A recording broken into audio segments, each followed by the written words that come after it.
ఓం నమ శివాయ. కాశీలో 9 రోజులు ఉండాలని అనడంలో అంతరం ఏమిటి? ఎందుకు 9 రోజులు ఉండాలి? మనిషి తల్లి గర్భంలో 9 నెలలు ఉంటాడు. జన్మరాహిత్యం ఇచ్చేది కాశీ ఒక్కటే.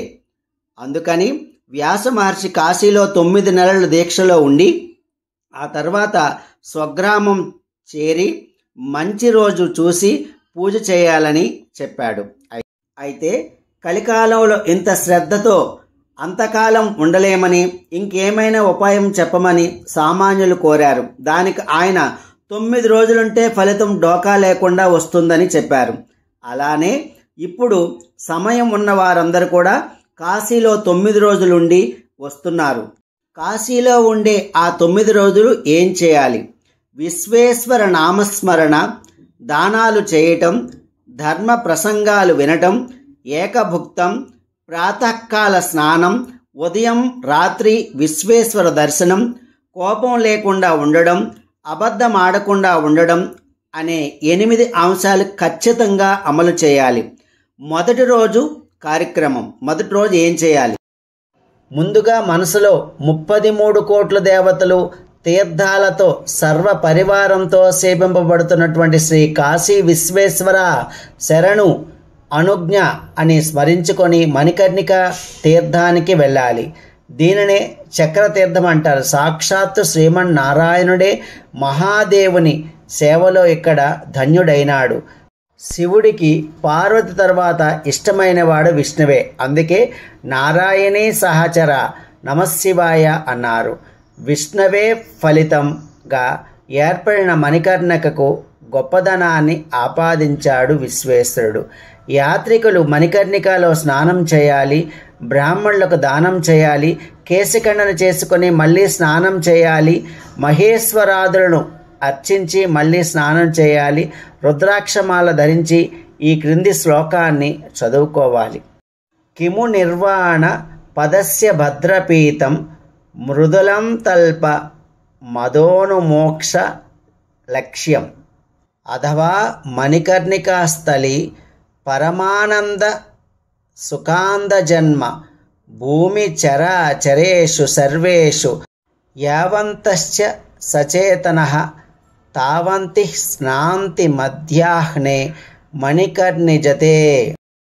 మలే ఆ గంగా కేశవశ్చైవ ఆ హరిద్రంచ మండపాత్ ఆ మధ్యాదేవ సరితః సర్ద్వార మణికర్ణికా నమస్తే నమస్తే నమ అని నమస్కరించి అక్కడి నుండి డుండి వినాయకుడిని దర్శించి 21 గరికలను 21 కుడుములను సమర్పించి 21 సార్లు గుంజీలు తీసి 21 రూపాయి నుంచి దుర్నిరాజ గణేశ మహావిఘ్నౌ గణాశన నవఖ్యాదిన యాత్రార్థ దేహ్యజ్ఞాన కృపయా విభో అని ప్రార్థించాలి. కృపయా విభో అని ప్రార్థించాలి. తర్వాత అన్నపూర్ణాదేవిని దర్శించాలి. ఆ తర్వాత విశాలాక్షి, జ్ఞానవాపి, సాక్షి గణపతిని చూడాలి. ఇది పూర్తి చేసిన తర్వాత నివాసం చేరి భోజనం చేయాలి. రాత్రికి విశ్వనాథుని దర్శించాలి. ఫలాలు పాలు ఆహారంగా గ్రహించాలి. తరువాత హరహర మహాదేవ శంభో శంకర అంటూ భజన చేస్తూ నిద్రపోవాలి. రెండవ రోజు కార్యక్రమం.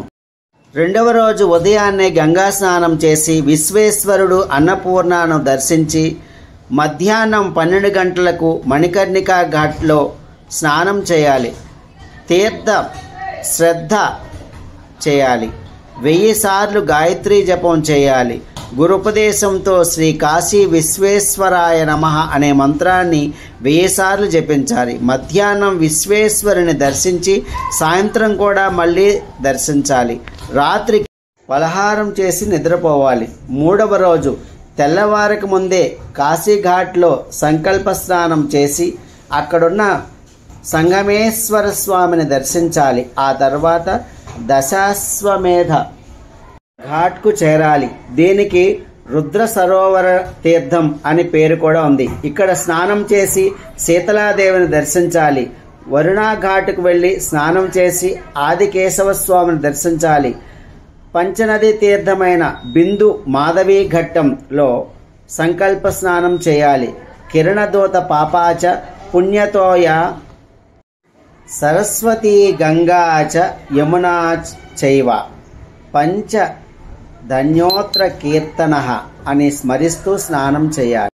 తర్వాత బిందు మాధవ సంగమేశ్వర స్వామిని దర్శించాలి. మణికర్ణేశుని సిద్ధి వినాయకుని దర్శించి పూజించాలి. అన్నపూర్ణ విశ్వేశ్వర దర్శనం కావించి నివాస స్థలం చేరి భోజనం చేయాలి. రాత్రికి పాలు పండ్లు తిని నిద్రపోవాలి. 4వ రోజు కార్యక్రమం. ఉదయమే గంగా స్నానం, విశ్వేశ్వరుడి దర్శనం చేసి డుండు వినాయకుడిని చూసి దండం పెట్టి దండపాణి అయిన కాలభైరవుని పూజించాలి. కాశీక్షేత్ర రాజ్యాన్ని మనసులో స్మరించి ఓం కాశ్యై నమః అని 36 సార్లు అనుకొని తర్వాత బిందు మాధవుని దర్శించాలి.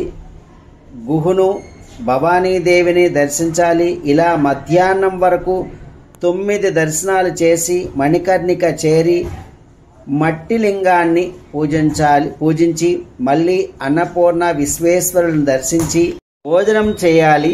రాత్రి నామస్మరణ, పాలు పండ్లు ఆహారం ఉంటే ఈరోజు 10 దర్శనాలు అన్నమాట. 5వ రోజు కార్యక్రమం. ప్రాతకాలమే గంగా స్నానం చేసి కేదారేశ్వరుని దర్శించి అక్కడే రుద్రాభిషేకం నిర్వహించాలి. తర్వాత తిల బాంధేశ్వర చింతామణి గణపతిని దర్శనం చేయాలి.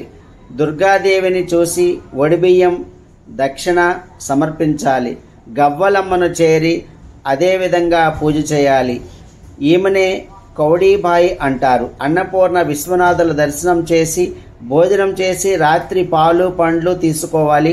6వ రోజు సూర్యోదయం పూర్వమే గంగా స్నానం చేసి బ్రాహ్మణ ముత్తైదువులకు పూజ చేసి ఆశీస్సులు తీసుకోవాలి.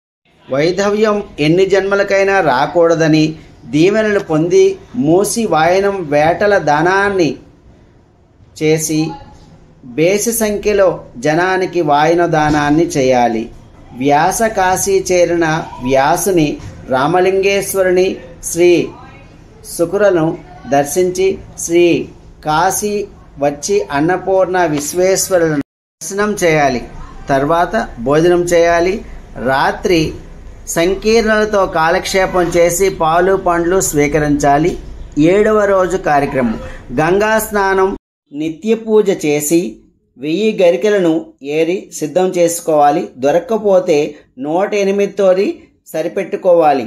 21 ఉండ్రాళ్లను 108 ఎర్ర పూలతో పూజించాలి. 3 బ్రాహ్మణ ముత్తైదులకు భోజనం పెట్టి తాంబూలం ఇవ్వాలి.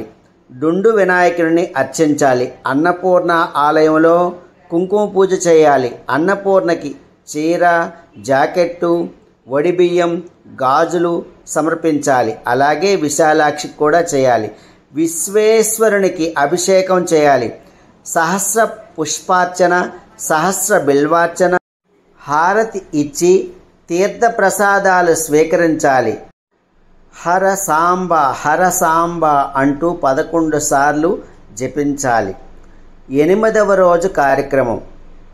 గంగా స్నానం, నిత్య పూజ తర్వాత కాలభైరవుడిని దర్శించి వడలు పాయసం నివేదించాలి.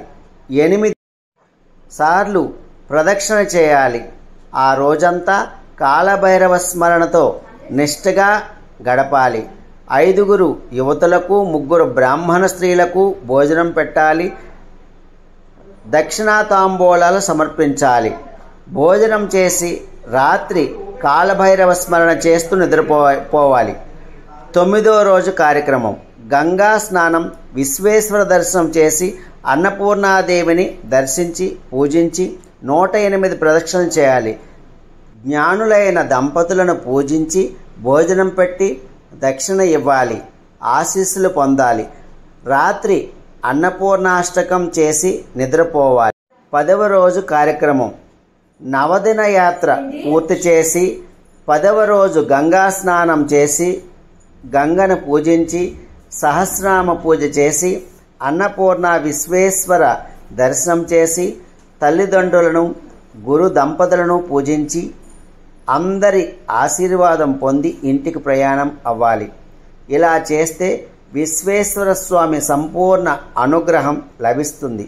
ఓం శ్రీ కాశీ విశ్వేశ్వరాయ నమః. సర్వే జనా సుఖినో భవంతు.